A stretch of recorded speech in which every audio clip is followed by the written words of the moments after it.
Welcome to another week of Barstool Perspective, where we give you the week's rundown of the news in booze.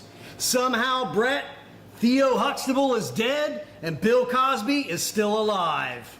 Listen, if I understood who Theo Huxtable was, I might be sad. The 80s died this week, man. Yeah. Sorry you don't care, you millennial prick. I heard a bat bit the head off of Ozzy Osbourne, and Let's not denigrate. Let's not denigrate the Oz. I'm not trying to take away from what he's done. It was a hard week, man. We lost first the actor that played Theo Huxtable. Cosby Family was seminal. I mean, it was huge TV in the 80s. And Theo was a kid in that show, so he was only 54 years old. He drowned in Costa Rica, which wasn't good to me either. We lost Ozzy Osbourne to Ozzy. Sure. And the real news here is Hulk Hogan has died. Yeah. He has been dispatched, perished, however you want to say it. He is no longer with us. The Iron Sheik has finally done him in. And as a result, with that folding metal chair right to hell. He is in hell. But that does leave one burning question for us, Mike. Mm-hmm. What the hell is going to happen to real American beer? Hulk Hogan's beer brand. Hulk Hogan's beer brand. What's going to happen to it? Well, I'm not really sure it was tearing up the market before, Brett. So I assume that it's going to keep going the same way as every other right-wing con beverage that we have covered in the past. To the moon? To the moon, Alice. Where apparently conservative dad's beer resides. And the Sleepy Joe bourbon and whatever other nonsense. Tequila wall, border wall tequila. Yeah. There's that. We've talked about it. I mean, there's this whole niche industry of right-wing, contract brewed, contract distilled beverages that, for the most part, don't exist. The only reason we know that Hulk Hogan's beer existed is that he threw it and hit a woman in the head and was slapped with a really big lawsuit. We covered that a while back. I don't know how that was resolved. I feel like this is only going to go one of two ways, and they're going to end the same. One, it turns into an NFT scam, some type of meme or shitcoin is going to come out of this, realamericanshitcoin.com, and it's going to implode on itself. Or two, the entire company and estate are going to fight and sue each other over what little assets they think exist, and it's going to implode all over itself. Either way, this will not be around much longer at all, and if you want your certified Billy Beer era beer replica or archive, or what, I'm missing a word here. Whatever. If you want yours for your shelf because it will never come back again. Your collectible, your nonsense collectible beers. Now's the time to buy it because you're not getting it again. Mm-hmm. Julia? I'm sure that is going to be like a hell of an estate battle. Oh. I mean, Hulk Hogan's estate battle in Florida court, which I think is run predominantly by chimpanzees and alligators. Yes. That should be fun. Oh, we had a lot of deaths today. Nathan's telling us that Kenneth Washington, the last of the Hogan's heroes, has also died. And Chuck Mangione. Chuck Mangione. Did we say him? We did not. Get the trumpets out. All right, moving on. In heat-related news, 18 states have been issued heat-related warnings, and the National Weather Service is issuing a alert to not drink alcohol, especially real American beer, during this heat wave. Well. How's that going to impact the beers you have in your fridge? Is Montucky going to get drank this week? Montucky is not going to get drank until somewhere post-apocalyptic. There's nothing left in that refrigerator except Montucky. I don't know if you guys have seen our shorts, the best worst beer, but Montucky is currently the worst beer we have ever had. So please tell us what you think is going to be worse than Montucky, because I don't think there's going to be anything worse. If you remove the class-based hatred around things like Colt 45 and earthquake and hurricane and stuff. Colt 45 beat the hell out of it. Exactly. If you just look at shit beer, removing all other barriers culturally related, Montucky takes the cake, and it's not even close. It's not. It's one of those disgusting things I've ever tasted. It is foul. And we drank Earthquake. We drank some bad beers in those shorts. Some really actively disgusting beers. And Montucky is just the most vile thing I've ever tasted. But the branding, it's good. It speaks to millennial. They call them cold snacks, which is fun. Montucky, it's a fun mashup of some state no one's heard of with some state no one's heard of. It's good. It's good I mean, stuff. there are only 50 states, and I'm pretty sure even modern Americans have heard of Montana, Kentucky. But I bet you 50% of Americans know less than all the states. At least 50% of Americans know less than all the states. I'm not going to take that bet. Mike, doctors nationwide are warning of a sharp rise in psychosis, and it's all driven because of high levels of THC consumables that kids are drinking these days. I or personally eating, have gone off the rails in the crazy train. Well, I think that what you're seeing is a lot of people are going to emergency rooms because they inadvertently or just in uninformed way take hero doses of THC, and you're winding up just astoundingly high. It is going and getting the shatter, which is basically like the liquor of THC, where it's like distilled, dried concentrate of THC that can be anywhere as high as 98% THC, and it's people taking massive totes of that, and it's breaking their brains. Well, maybe, but I think it's happening more probably in the realm of edibles, because it's really easy to take an amazing amount of edibles. You don't start to feel it until 40 minutes, an hour later, and then it's continuing to creep up on you. So you don't know how high you just got yourself until you are just falling off a cliff. Yeah, but you're not eating 100% THC edibles. I mean, some of the modern ones.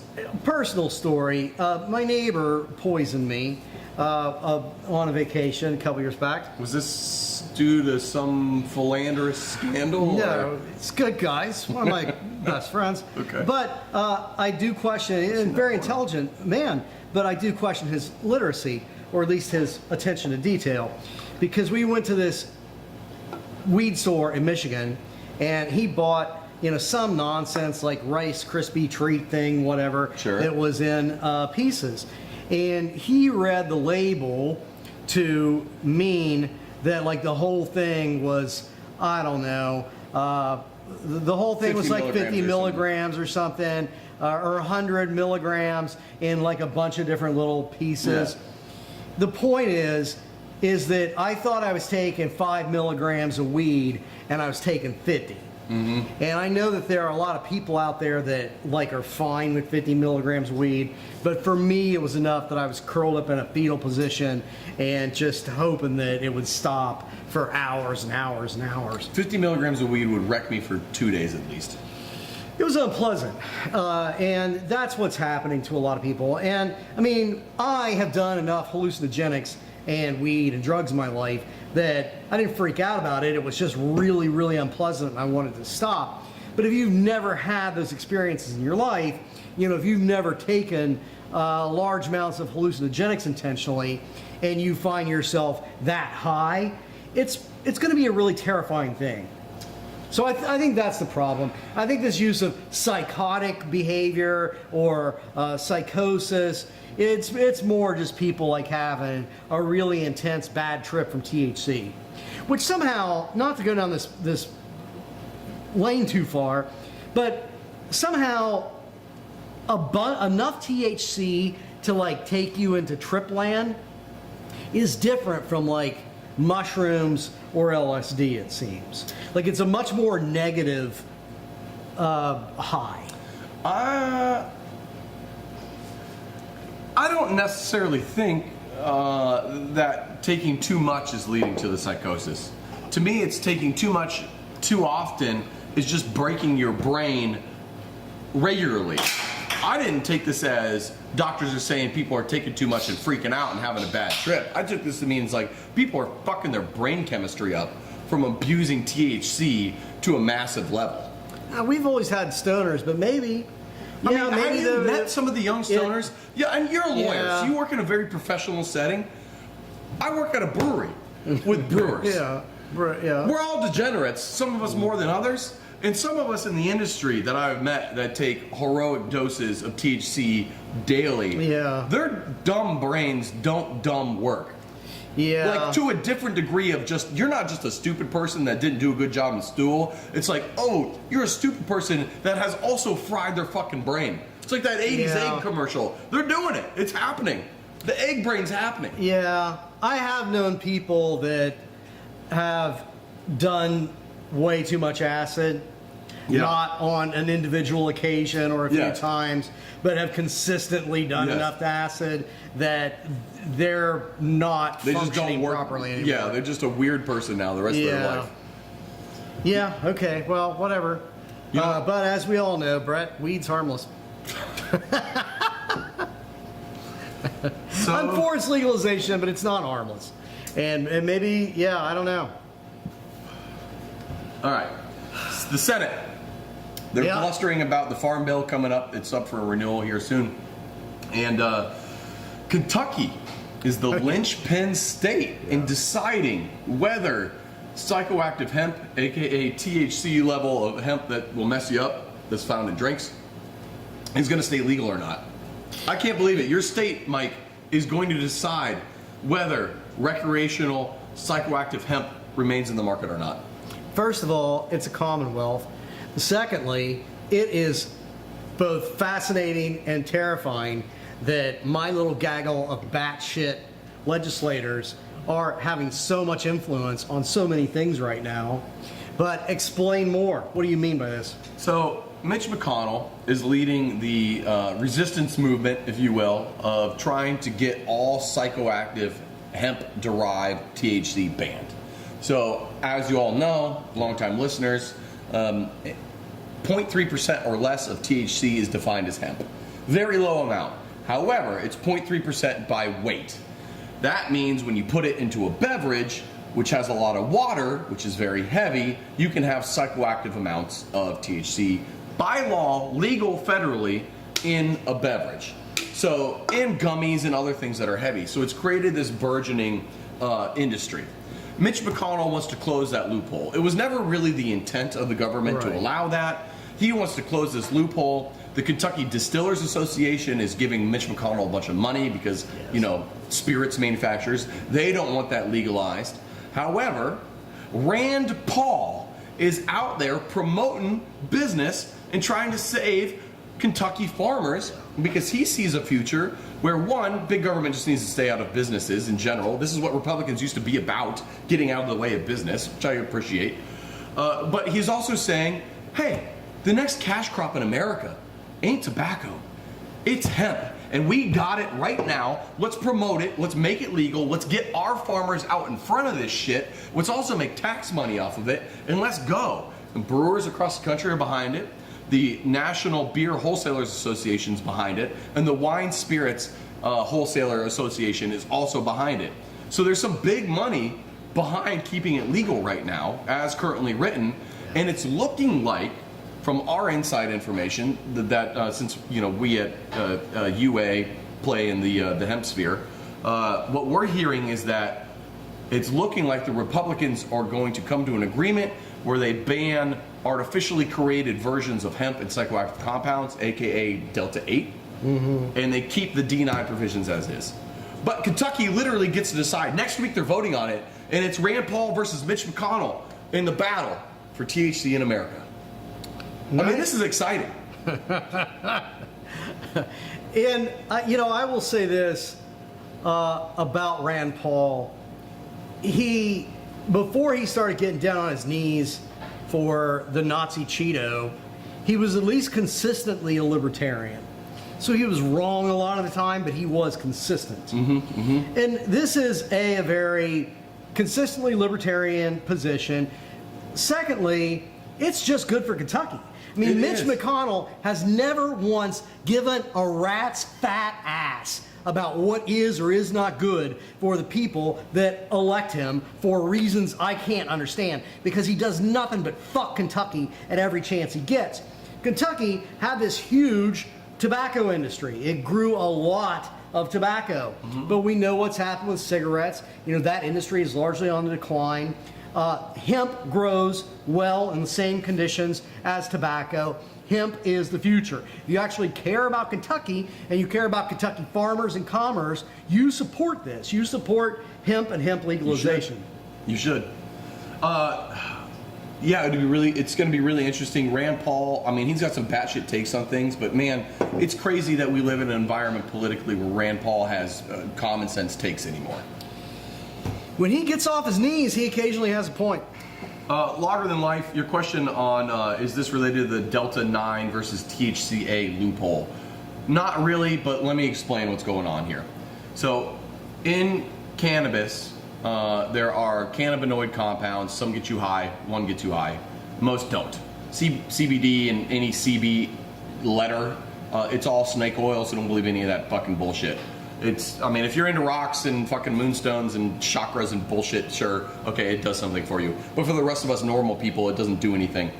Now, the THCA, when you apply heat, it carboxylizes, or whatever the fucking word is, and it turns into just Delta 9 THC, and that's what gets you high.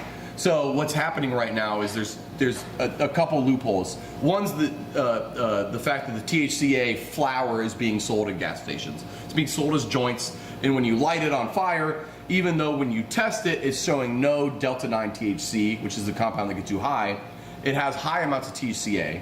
That converts with heat, and when you inhale it, really? it gets you stoned. Oh yeah. Wow. It's pretty awesome It's a loophole. whole chemical reaction that's going on with.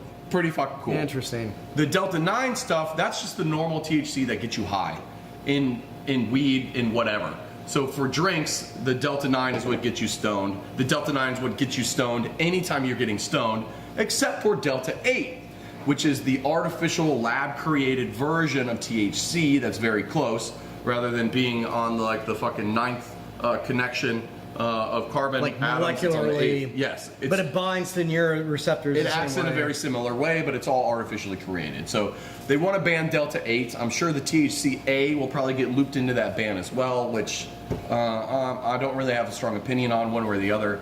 But the Delta 9 looks like that's gonna stick. So Thank you. Personally, I'm a naturalist, so I'm gonna stick with smoking bath salts. Yeah.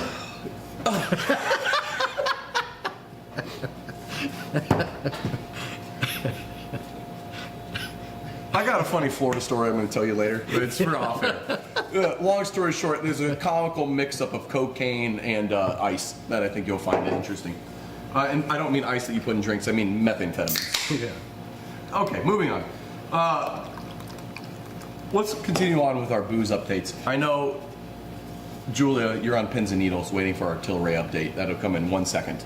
But first, Mike, there's a lot of companies right now sitting on the sidelines, but ready to enter into the hemp market. Yeah. They're ready because as soon as this shit gets resolved next week, they're going to get into it. And what I'm talking about is the Anheuser-Busch of hemp is coming. Give us the details. Somebody is going to be the Hulk Hogan of weed drinks. And we've been talking about this for quite a while because our predictions have been that Tilray was set up to really take advantage of this market. And Tilray is, in fact, finally starting to move their seltzers, their hemp seltzers, through the multi-state distribution networks that they have that are set up to abide by state regulations through a bunch of different mid-level craft breweries. But Tilray is still doing terribly. They're underperforming expectations. Stockholders approved its reverse stock split. Oh, that got approved? Weeks ago. The stockholders approved it, but somehow management isn't doing it, even though I think, my understanding, which is very limited, I think that Tilray should already be delisted from the market because it's been under $1 for so long, and it's trading today at like 68 cents. I saw 67 before we went live. 67, 68. So Tilray's still doing terrible, and they're getting into the market, but they seem to be fumbling at the opportunity to really grab the future by the sack. Boston Beer, we also think, is a huge contender for getting back in this market, and we can get back to Boston Beer in a second. But you are now seeing Constellation Brands, which makes Corona, as well as Pernod Ricard, or whatever they are, that makes Absolute and a bunch of other stuff. They're a huge corporation. Both of those are actively in negotiations with people, and we'd be to fools produce to think that drinks. Miller and Anheuser-Busch weren't also looking at it. They have brands that guarantee locked and loaded. There are already other brands that are testing the waters just with their IP. Heineken, PBR, and somebody else are 3 companies, at least that I know of, that are lending their name to hemp seltzers or hemp drinks. They'd be dumb not to. They're not stupid. All these people want money, and as soon as the risk of lawsuits or risk of government taking company money is gone, they will be in this industry lickety split, and shit is going to get wild when that happens. Now, I can't say anything due to a non-disclosure agreement, but the rumors about Boston Beer entering hemp in the United States, I'd say are probably, they're not stupid. Yeah. They're changing how their company operates. They clearly have been. I mean, they have been in the forefront of these alternative beverages, twisted tea, etc. Regardless of how much it depresses us as craft beer people. Yes. From a company solvency profit standpoint, they've done really smart things with alternative beverages already, and they're It'd be introducing. dumb to not think they're going to do the same. They're doing this beverage in Canada. You're not paying attention if you don't think Jim Cook has set himself up to be the weed dealer of the 21st century. If you think Jim Cook paved $4 million worth of parking lot in downtown Cincinnati just to park trailers, you're a dum-dum. Yeah. Like, they doing something with that. Yeah. I only met Jim Cook once, but I can tell you, he's not dumb enough to pay 5 times market value to make a parking lot. No. They are planning something big. It'll be really interesting to see. I feel like Tilray, the reason they're kind of getting pounded right now is because they're out in front of the market on this whole hemp drink thing on a national scale. They fucked the same thing up in Canada. They did. I mean, they were $300 a share because they got out in front too far in Canada. Yeah. I thought in the United States that those lessons, what they were going to do was lick their wounds from the mistakes they made in Canada and do it right in the United States. The Tilrays get the arrows, the Sam Adams get the land. Apparently. It'll be interesting to see, though. They're in a good spot. If things happen next week where, it's federally legalized or, made more into stone, the loophole where they're not going to touch it for at least a half a decade, let's fucking go. Floodgates are opening. I think Tilray might see a nice little bounce, but who knows? This is a vote of what, though? I mean, Congress let out. Congress is on the Epstein vacation. Who's voting on what next week? No, this is the Senate. The House is out. Just the House? I don't fucking know, man. I don't know how politics work. I'm being told by the people I know in D.C. that they're fucking voting on it next week, so I don't know what the fuck. Kicked back to the... Okay. The Senate is doing stuff. If the Senate does something, the fucking House will fall in line, I have a feeling. Look at that limp dick motherfucker that runs the House. You think that piece of shit is going to do anything? It depends what his daddy tells him. He's going to bend over and lick his own butthole is what's going to fucking happen. He's going to do what the Cheeto tells him. If you're just tuning in, don't go backwards 15 seconds. Producer Dan, why don't you cut that politics out? We don't need it. But we all know that Mike Johnson does not support pedophiles. He's not actively working to prevent the Epstein documents from being released. And speaking of Epstein, never mind. Let's move on. Japan, they're having a rice shortage. What? I don't care. Do you want to do the story, or should we just pass? Possibly the most overrated food ever. But I mean, rice? Well, it's fed a lot of people. It grows in places where it's hard to grow stuff. Why do we care about a rice shortage? Wait a second. Rice is the most overrated food ever? I mean, it tastes like nothing. It's just like a filling, high carb, nothing, long-term, unsatisfying, flavorless thing. What if it's made into noodles? All right. If you put something on the noodles, you're going to just eat those noodles? Do you just eat bread plain, or do you put butter on your toast? Do you just eat fucking raw bread? Do you just fucking raw dog dry toast? There's really good bread. Yes. There's really good rice. I haven't had it. God damn it. What's the problem? Listen, I thought my hot take about Italian food is the worst cuisine in the world, and that fucking noodles, especially Italian noodles, are way overrated. I thought that was a hot take. You just dropped a fucking nuclear bomb on food hot takes. Rice is fucking trash. Get out of here. Rice is amazing. No. God damn it. All right, we're skipping this story. If you want to know more, shoot us an email. Tell us in the comments. Maybe we'll update you later. Maybe we'll put out a short on Japanese rice, because there's some cool stuff I think that's happened. But Mike hates the Japanese and rice. I love the Japanese. We're big in Japan. Mike, Sazerac is suing their master distiller? What? What did he do? Well, apparently he's selling somewhere? bottles of Pappy online.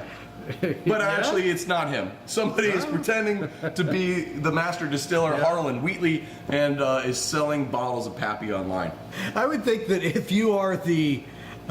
So, like, the master distiller who actually makes Pappy, Yes.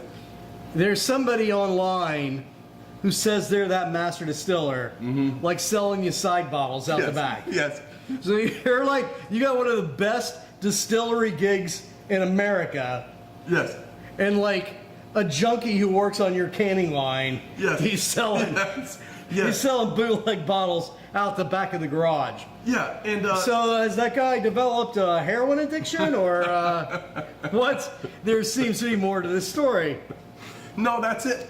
He has multiple accounts on Instagram and Twitter and TikTok, and he's pretending to be Harlan Wheatley, and he's selling bottles of expensive So bourbons. not Harlan Wheatley. Not Harlan Wheatley, correct. Actually, some junkie that works on your canning Yes. line is pretending to be Harlan Wheatley. Yes.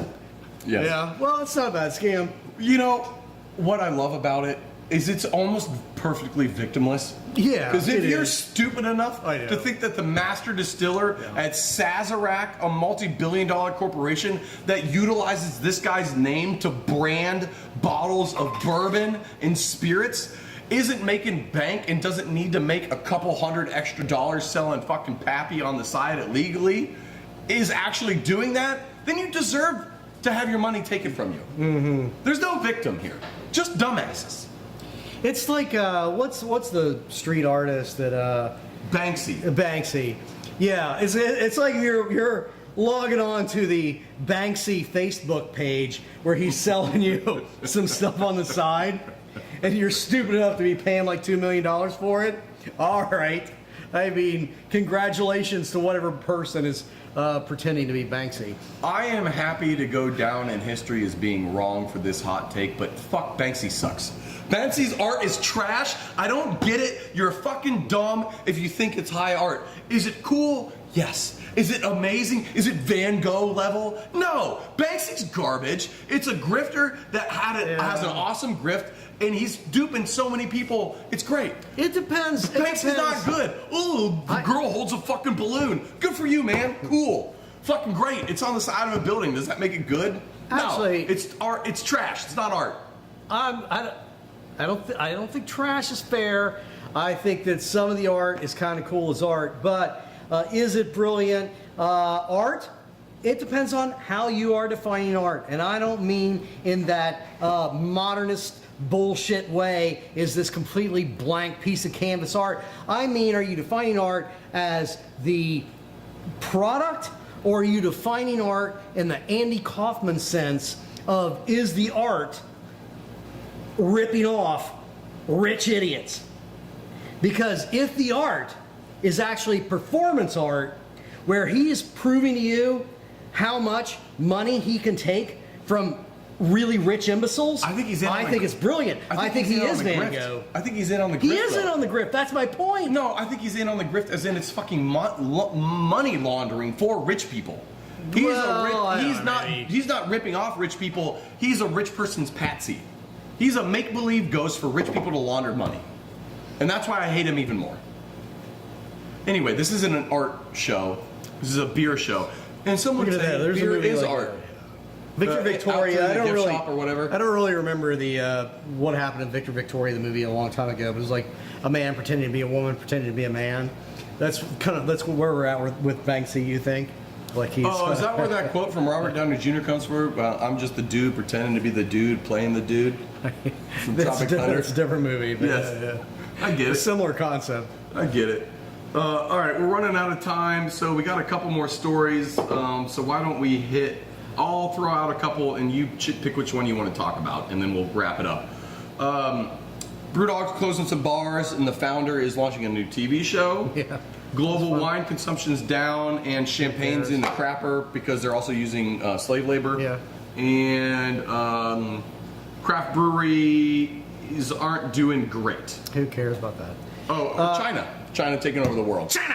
So we got 4 stories. Which one do you want to do? Let's do BrewDog. Okay. James Watt is launching a new show called House of the Unicorns. At the same time, his brewery franchise is closing 10 bars in Europe. Mike, what's going on? BrewDog stocks. We've hated BrewDog for a long time for a lot of legitimate reasons. And they're saying that they can't afford to keep 10 of their bars open. You know, here in the United States, they have to do that thing where they pretend to be a brewery to open a bar. In Europe, they don't have to pretend. They can just have like bars that are effectively tied house bars. But they're closing a bunch of them, including like their flagship location in Aberdeen. And they're closing their flagship location? Yes. Why wouldn't, out of just pure spite and pride, you not keep your goddamn flagship location open? I think it shows me? what a completely stupid, and rudderless, soulless company they are. They just haven't. Yeah, they are a company that I think is dying from their complete soullessness. Although their brand originally grew from their attitude. They probably had the right attitude originally. Probably. But money and power and everything else, they just grifted their way into being a billion-dollar company, and now their company's just continuing to collapse in on itself. Yeah, when your liquid's not that good and your entire brand value is your values, which is being punk and cool and renegade, and then you're entirely about your bottom line, you're just gonna fall apart. I mean, you're standing for nothing, and your product's not that good. You're standing for nothing, but you're pretending like you're standing for something, and that is extremely see-through. So you have just nothing left. I would give them 6 more months. Champagne, they're making a lot less of it, and but they're making it with slave labor. And you want to wrap up the China thing? Sure. What was story A, Julia? Is that that was the BrewDog one, right? That was the one I said first. Yeah, that was BrewDog. We did that one. We did story A. And China is China. Every time that makes me jump a little bit on the inside. Catches me off guard every time. China is set for a cultural takeover. That's basically the short of it. They haven't done, like, how many Chinese brands of alcohol can you name? Producer Dan said Tsingtao earlier when we were talking about the show. I was highly impressed. Yeah. He even named Baijiu or whatever. But we've covered that 1,000 times. I forget the name of it. I'm sure we're saying it wrong. A type of liquor. Yeah, it's a sorghum-based spirit. But long story short is that China's economic domination of the globe is nearing completion. So next up is cultural victory, and they're coming for alcohol. China, as far as basically reached peak alcohol internal with their country. Their #1 brand is like $2 trillion company or something stupid, $200 billion company. I'm probably getting a digit wrong somewhere. They're worth a shitload of money, and they're looking to expand outside of just China. So get ready for a big influx of Chinese alcohol is basically the summation of this story. Of over the next 5 to 10 years, we're probably going to see a bunch more. Maybe it's not Mexican beers #1. Maybe it's Tsingtao's #1. Yeah, they have been very strategic about how they're approaching the market. That beer is Snowball what it's actually called, or is it what I? There is Snow. Snow is a brand. Snow is it just Snow is the beer? Yeah, it's called Snow. I knew that there was some smart ass thing that I was saying about it, but Yeah. yeah. So Snow, its growth is extraordinary. Yeah, it's the #1 brand in the world by volume. More than Anheuser-Busch, That's crazy. Budweiser, and Bud Light, and Modelo, and all that shit with Constellation. But yeah, and it's you know what's really fun is that Snow, which is the brand name, it's often called Snowflake as a nickname, which is perfect for all the snowflakes here in the United States. It is perfect. And you know what we have seen, the economic policies of the past 6 months have all been about making China great again. So I think it's a setup. Snow, snow, snow, snow, snow. Like, subscribe, comment, do all those fun things. That really helps us. It really supports us. Please share as well. We're trying to hit monetization, so that way we don't need to keep our Patreon up, that we don't ever put anything on anymore, and you guys can stop spending money on us and just support us by watching us. But don't do that yet. Yeah, we're currently, we're doing some stuff. If you want to know, come on down to the Urban Artifact Tap Room on Fridays. Maybe we'll see you there. Maybe not. Otherwise, I don't know. Shorts, check them out. Check them out and eat mine. And we love all of you individually. Eat mine. Shorts. Oh, God. Part of the 80s still lives, Brett. I was just thinking you made an eat my ass joke, but no, it's eat my shorts. That's much cleaner and wholesome. Yeah. All right, Yeah, cheers. you still had to throw the Dan, eat my close ass in there. Close it. Close the video, Dan.